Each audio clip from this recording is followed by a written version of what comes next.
Hello, beautiful people. My apologies. It's nearly taken me a month to get back to be able to do this again because life has been crazy busy. And of course, I need to have some time and space to be able to do this properly. There is a man painting outside my house and he's with a machine, so it could be a little bit noisy. So my apologies for that, but I have to do this today because I've got some time and space to do it. A little bit of rest in peace to Olivia Newton-John, who died today. So it's very sad for Australia. Now let's start. So we're at Pagan and we're at the festival. So I even had to remind myself where we're at. So I had a quick look.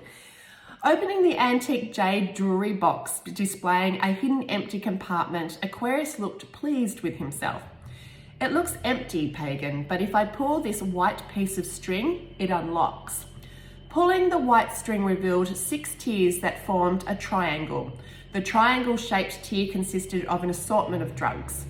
Pagan browsed Aquarius's selection: opium, LSD, amphetamines, cocaine, ecstasy, cannabis in the top tier. The next tier contained heroin, catnip, and hallucinogens. Pagan looked up at Aquarius condemningly. She was fearful of browsing the remaining 4 tiers. Aquarius rolled his eyes. Don't give me your body as a temple look. Hypocrisy does not suit you. Studying the selection, Pagan decisively chose cocaine. Using a silver spoon to spread out a small proportion onto a tray, he produced a plastic card from the pouch and proceeded to thin it out.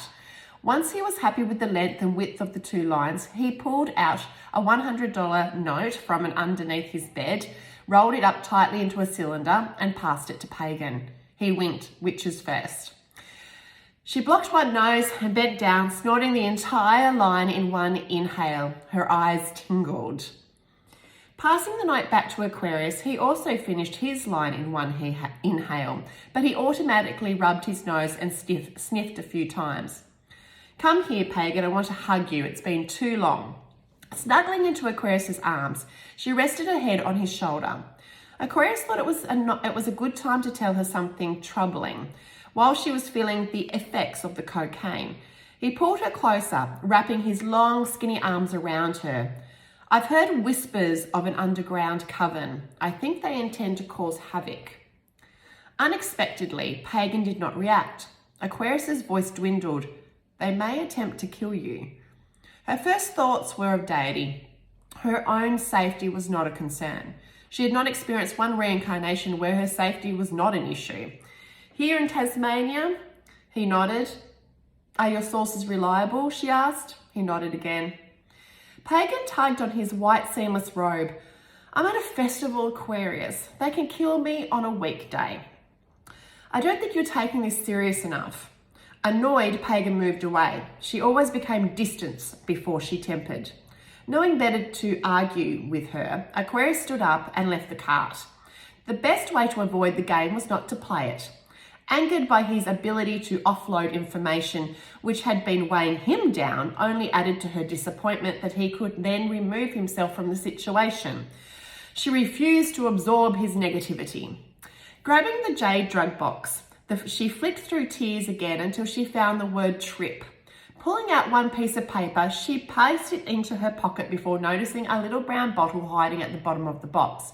She grabbed it out and read the label, alkyl nitrate.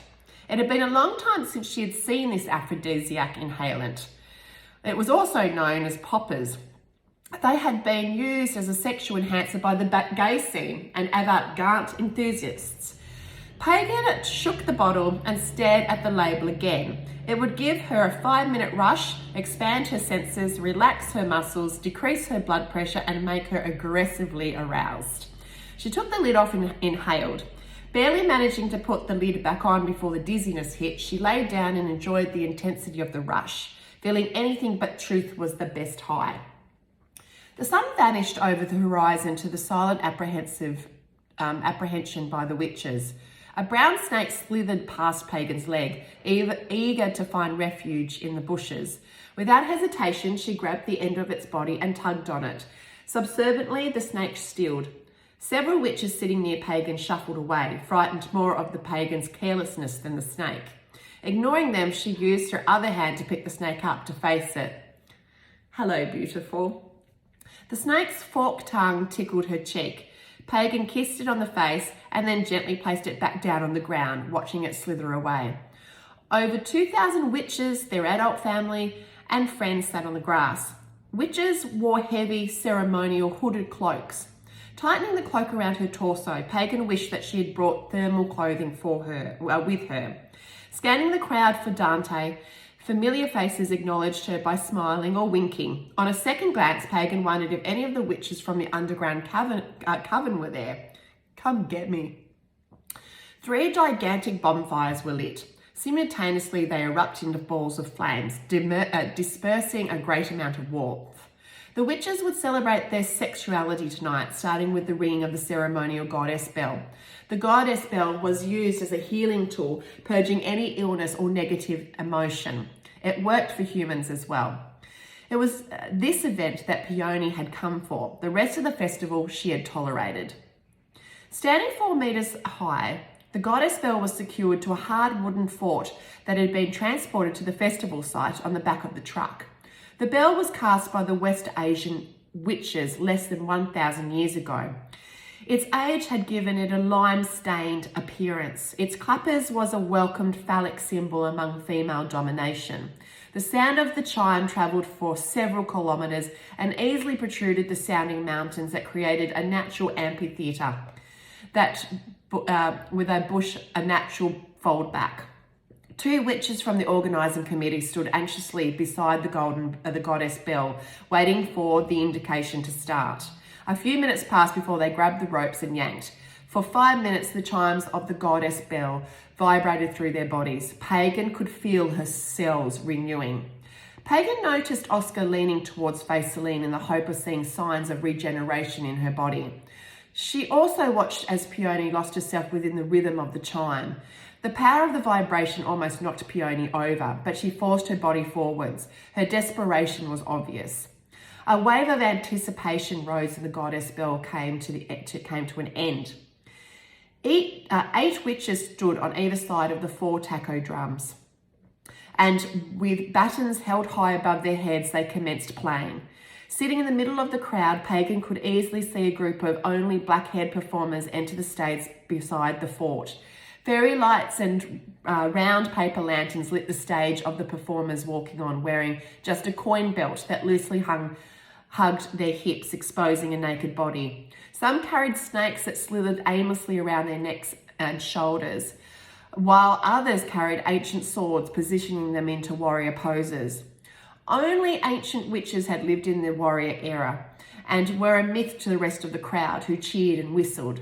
Standing up, Pagan left the entertainment, choosing instead to walk to the gig stage, to the adjacent paddock where massive amps surrounded the stage, giving it the impression it was built from large Lego blocks. A male DJ warmed up by playing his tracks to an empty dance area. Pagan knew the crowds would soon join them and he would immerse himself in the crowd's energy. Before entering the dance stage, Pagan swallowed the acid paper, instantly urging the DJ to turn the music up. He did. Throwing the ceremonial cloak off, she laid it down on the damp grass. Slipping her shoes off, she threw them on top of the cloak. Closing her eyes, she concentrated on the music while waiting for the effects of the drugs to kick in. Dancing seductively, the only person she wanted to seduce was herself. Soon the crowd danced around her and the grass became muddy as hundreds of feet stomped rhythmically together. Hundreds of minds in sync with a single beat, a beat that ignited every cell in their bodies, giving hope and purity, but mostly giving them a single moment where rhythm overweighed thought. Now we're going to Creepy Man. Watching as the witch walked onto the congested dance floor, his body tensed and his heart raced. He had never felt such intense sexual arousal before. The witch had to be almost twice his age, but there was something different about her to the other witches. Hearing rumours that there would be several royal ancient witches attending the festival, he was excited. He planned on fucking at least one of them. He panicked as she disappeared into the cluster of movement on the dance floor. He jumped with the rhythm of the music to scan the top of the crowd. Developing a fetish for witches after his first sexual encounter with a witch from Hobart, which had undoubtedly spoiled him, he was not going to deny himself the reality that sexual encounters did have a measure of importance. Having sex with a witch had left him wanting more. Several months before, while ordering a pork roast for lunch at the pub, he noticed an attractive woman sitting, sipping an apple cider at the bar. Sitting alone at the bench seat in the corner of the room, she had smiled at him. Smiling without revealing her teeth had alarmed him initially. Already developing a fixation for nice teeth or a disdain for rotten ones, he wondered if she hid them for a reason. It would be a shame considering how sexy she was. He smiled back, showing off his artificially whitened teeth. The early afternoon sun had shone through the window, highlighting the vibrancy of her long, straightened hair. A natural redhead, she had artificially coloured it fluoro orange with ultra blonde streaks.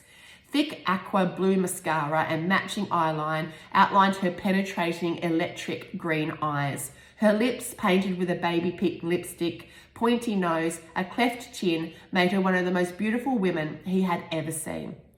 Enticed by her sexuality, he approached her. Good or bad teeth, she was worth it. As if she had predicted his approach, she sat back on the bench and smiled, showing a set of perfectly straight teeth. "Can I sit here?" Biting the side of her lip, she looked at him as if her meat carved up for sale at the butcher's. "No, you may not." Rejected, he flushed. "But see that hotel over there?" Turning on the seat, she pointed to the hotel across the road. He nodded. "After I finish this cider, I'm going over there to book a room for the afternoon, and after you've eaten your lunch, you can join me." Sculling the remaining cider, she stood up and left. Wearing a cute white and peach 1950s frock, he noticed that she wasn't wearing any shoes. Adrenaline pumped through his body as he ate the roast with urgency. He felt the large pieces, even drowned in gravy, grasp the space in his chest. Spending all afternoon in that hotel room, Sandra had revealed that she was a witch. Laughing at first, his face paled when she showed him some magic. She had disappeared into the darkness of the evening, and he had not seen her since. But uncovering witches had now become an obsession. They were easy enough to find as they stood out from anyone else in the room, asserting separatism and elitism. Googling, he looked for evidence of their reality, hidden in conspiracy documents and in primary history sources, and was slowly putting all the information together of their existence. He read the ancient witches were something entirely different. Universal energy hummed within them as if they were on a higher frequency. Non-ancient witches at best were only carbon copies, and even more exciting was the fact that there were specially chosen ancient witches to be royal, which meant they reigned over all the witches. This information had been posted online by an 84-year-old man from a shire in Cornwall, England. He had discovered his great-grandmother's diary, and he claimed she had been a witch. From that moment, his wish was to hook up with a royal ancient witch. The sexual activity might kill him, but at least he would die happy. The night before, he had stood on the outskirts of the dance floor watching her as she danced, dancing as if she could hear an extra beat in the music that the other witches could not. Witches bowed their heads, scared to make eye contact with her as she walked past them. He had followed her back to her campsite, masturbating outside of her tent as she slept with something he was not proud of. He had been thankful that the drums had drowned out his panting. Dancing deliberately in the centre of the dance area, he hoped that she would find him before the bell ritual began. His penis hardened, tightening his board shorts. Just thinking about the possibility of her being a royal ancient witch made him horny. She appeared again only a few meters away, and he stopped, and unable to look anywhere else but at her. Eyes like a wild storm aimlessly stared him down. He looked away. Any confidence he had that morning vanished. Standing in front of him, her power intimidated him. He sensed that she was the type of witch who never played games because she always won. Aimlessly raised her hand, opening her palm. "There you go, you little pervert." The bell sat comfortably in the pit of her palm. He attempted to snatch it off her, but she snapped her hand shut before he could grab it. "Close your eyes." Obediently he did. Tensing as she undid the buttons of his shirt, he desperately wanted to peek, but out of fear kept his eyes tightly closed. She walked away after tying the bell to his penis, leaving his board shorts around his ankles. Okay. Faceline. Entering the bush track, they diverted left, climbed over a fallen tree, and then headed straight up. Using vague memory in the moonlight, Oscar led Faceline through the eerie bush. Tangling tree branches occasionally smacked him in the face, or the unseen rock tripped him up, but he made sure that she was safe. "Do you need a rest, Faye? I'm fine. How about you watch where you're going rather than worrying about me?" Suspecting that she was lying, Oscar slowed down. Grabbing her icy cold hand, he squeezed it tightly. "Honey, let me know if you need a rest." Working all day in the bazaar, Faceline was exhausted. Even the goddess bell had not relieved her fatigue. "Actually, I could do with a rest." Stopping, Oscar reached his arms around Faceline's waist, wrapping her up in his warm jacket. He felt her heart racing. Kissing the top of her head, he tasted his own homemade shampoo, coconut milk, vitamin E oil, almond oil, and orange essential oil. It made him happy. She rested her head on Oscar's chest and looked down towards the energetic dance floor. Glad they had decided to find a private place to rest, she was grateful that Oscar was not unhappy to leave the festivities for a while. Unraveling herself from Oscar's embrace, she grabbed his nose with her thumb and forethumb. "Come on, let's keep walking," she said, dragging him along. After a steep incline, they reached the creek. Holding his hand out, Oscar helped Faceline cross the slippery pebble path before tackling it himself. His feet barely touched the first pebbles when he slipped, stepping his other foot into the icy water for balance. Faceline burst into a kid-like laughter with a snort or two to show her absolute delight to his misfortune. He splashed out of the creek. "Bloody hell, that's freezing!" Her laughter got louder. Oscar bent down, scooping a cup full of creek water into his hand and splashing her. Streaking, she ran away from him. Oscar chased her, only to scoop her up a few minutes away. Picking her up, he threw her over his shoulder. She yelped and then laughed again as she tried to make herself feel lighter to lessen the load on Oscar's work-worn-out shoulders. He wrapped his wet hand around her thigh and carried her the rest of the way up the hill. Enjoying Oscar's masculine expression of dominance, Faceline spread her fingertips out, letting them run over the top of the foliage. Finding a clearing around the bend, he placed her gently down into the ground and collapsed beside her. The moisture quickly dampened their clothing. "Now I'm tired, Faye."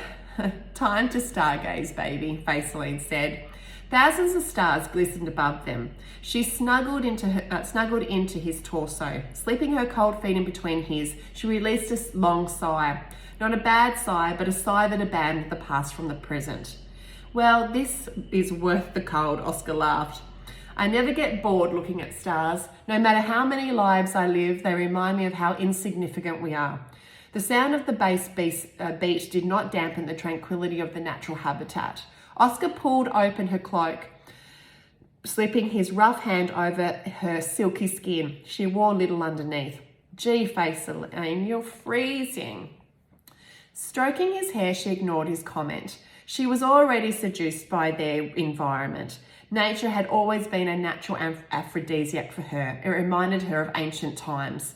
It had been at the Samhain that their twins had been conceived. Faceline had lost her sexual drive, preferring to concentrate on healing and preserving her energies while she was having treatment. But she had never stopped wanting her husband, just lacked the confidence and strength to pursue intimacy. Her self-identification had changed. She was unsure of who she was and what she had to offer. "Oscar," Faceline whispered, "will you make love to me?" Gently. Turning his head to face her, he asked, "Now?" "Yes, silly, now." "Oh, sweet." Okay, Peony. Peony sat alone at the campsite. Stragglers walking back to their tents politely said hello or smiled at her. Everyone certainly seemed to be in a good mood. One night of dancing had been enough for her. She was genuinely impressed at the stamina of most witches. The constant thumping of the bass had given her a headache, and the cheap red wine was not helping. However, it had stained her lips and warmed her stomach. Sitting on a cushioned plastic lounge chair, wearing a woolen beanie, gloves and Ugg boots, she felt rather toasty and happy with her decision to stay back at the campsite. The night sky was filled with stars, hundreds of them reaching out their points to touch the neighbouring star. Living in the city meant she rarely saw the sky so beautiful. And I can't do the Irish accent, so you know who it is. Evening, Peony. Only his high-vis jacket illuminated in the dark, but she knew who it was immediately. Nervously, she asked him to join her. Grabbing a spare plastic cup, she poured him a red wine. Her hand shook as she passed it to him. He wore thick gloves and struggled to hold the cup, finally succumbing to holding it with both hands. Please sit down. Placing his drink on the ground, he pulled the closest plastic chair alongside her and sat down. It's rowdy on the dance floor tonight. I'm not surprised you're hiding down here. She laughed, close to the red wine down here. The fire lit up his face, highlighting his kind eyes. A rush of endorphins overwhelmed her. Why is he talking to me? She thought. You're very brave to travel around the world, Liam. Have you been traveling for long? He told her of his adventures as she gazed at his face. Underneath his beard was a younger man than what he had appeared. He was 28. He had looked 38 at least. He had no girlfriend, no commitments, and would most likely travel for another 5 years backpacking throughout Europe into China, Japan, and India. He had followed some friends to Tasmania 3 months ago to work, and now he was sitting with her on a journey of freedom and experience. He intended to travel north, eventually reaching Darwin by winter. I'm looking forward to the heat. He laughed. I doubt you will ever settle down as you seem so free. I hope you never stale like the rest of us. I wouldn't call you staled, Peony. You're here, aren't you? She avoided his statement. Tell me about Ireland. His eyes softened as he spoke of home. I miss my family, of course. My sister has a couple of kids. I talk to them regularly on Skype. Are you close to your sister? He nodded his head. Yeah, very close. We're obviously close you're obviously close with your sisters. A sinking feeling in her chest dimmed her spirit. I wouldn't say that. It's hard being a middle sister, especially when they are witches and I'm not. Let me put it in this way. I didn't get my way a lot growing up. Putting his empty glass on the ground, he said, so tell me your story. He looked deeply into her eyes, sensing she was a private person. He insisted, please. She felt inadequate and stumbled over the larger details of her life. Small details were not even an option for this conversation. She told many white lies. He wondered who had hurt her so badly that she could completely shut herself down, even from a carefree stranger. Looking at his mobile for the time, he stood up. Regrettably, that was my break. A wave of disappointment flooded over her. Oh no, already? Stay beautiful, Peony. I might see you tomorrow. Standing up, she realised she was quite drunk and stumbled a little. She hugged him and was happily surprised that he welcomed her embrace. She felt him tickle her back with his fingers. She pulled back far enough to look at his whole face. Thank you, Liam. Why thank me? Because you see me. Not many people do. She blushed from embarrassment. Oh dear, I'm such a loser. Liam paused. People see you. It's you that can't see yourself. It's a pity because it's a nice view. Turn the switch on. It's just a decision, not the end of the world to see where it might take you. Watching Liam zigzag through the path of caravans, tents and small bonfires, she felt terribly alone. Standing among hundreds of witches, she decided to go home. Turn the switch on. Now we're going to Emily. It was nearly midnight. Emily felt the wave of anticipation and restlessness sweep over the dance floor. The goddess bell rang again, indicating for those who were not participating in the bell ritual to return to their tents. Those who were given bells to gather in a group on the dance floor, while the witches obediently left to enter the bush. In single file, the intoxicated witches danced and frolicked along the art track to a large clearing on top of the hill. Emily was amused as some of the more excitable witches fell into the bushes, only to burst into laughter and be pulled out. Other more promiscuous witches kissed and fondled each other as they walked up the incline. The atmosphere was erotic and capricious, a dangerous but alluring mix of elation. Some of the witches disposed of their clothes at the beginning, throwing them over the bushes to collect on the way back down. Others removed their clothes on the incline. Emily chose to keep her cloak and undergarments on until she reached the top. There was no point being cold due to eagerness. They gathered in a small clearing, squeezing into a tight pack. Emily could not see Faye Celine and wondered if she and Oscar had already rung the bell. As for Pagan, who would know where she was? At the brow of the hill, 4 goddess statues made from straw bales, lavender, white sage, cedar and important catagoo bark stood 36 metres high. Rich with sexual promiscuity, each pair of large breasts fell upon 4 large pregnant stomachs. The statues were merely giant smudge sticks that would be lit and the smoke used as a purifier to cleanse the witch's energies and magic. The cleansing ritual was an oxymoron. Cleansing before sexual intercourse was rather a useless requirement when the intent was to be unclean with odour and bodily juiciness. Cleansing should happen after the event. Cleansing should, happen after the event, if only in goodwill. Emily smirked. She was eager to ring her bell. That poor creepy boy was about to have the ride of his life. Sitting down on the mossy grass, Emily removed her clothes, placing them beside her. Only then did it occur to her that the clothes would smell of smoke afterwards. Being a smoker, she laughed at her own idiosyncrasies. I can't say it. Without introduction, the statues were lit left to right. Smoke quickly enveloped the sitting witches.